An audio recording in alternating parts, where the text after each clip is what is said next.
So, in the last decade, proxy wars have been popping up all over the Middle East. Syria, Iraq, Yemen, and the newest one looks to be in Libya. In 2011, during the Arab Springs, the country began a civil war to overthrow longtime Libyan dictator Muammar Gaddafi.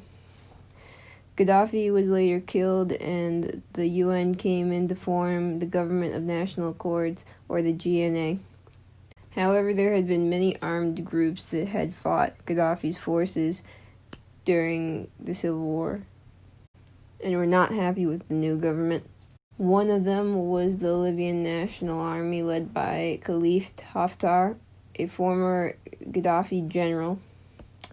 On one side, the GNA versus Haftar forces, the LNA.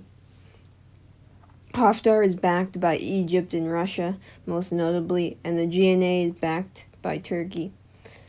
Egypt, Turkey, and Russia have all provided some kind of military support to their side. Haftar had made gains last year, but was recently pushed back well out of Tripoli by the GNA, with an uptick of Turkish military help.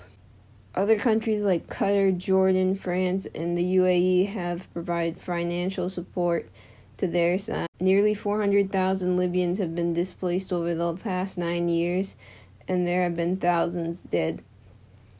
So why did countries care enough to get involved in the civil war going on there? Well, the biggest reason is oil. Libya has the most oil in all of North Africa, which Turkey is very interested in securing. But other Middle Eastern countries and Russia don't really need the oil. Instead, huge rebuilding contracts are being promised to government and private corporations in their countries. Russia, and to a lesser extent the UAE, all want to have more power and influence. This means governments that align with them and not the US or China. They see installing their preferred government as an easy way to ensure power and influence in Libya. Egypt, UAE, and the Saudis see Haftar as less susceptible to Islamic extremists like ISIS than the Government of National Accords.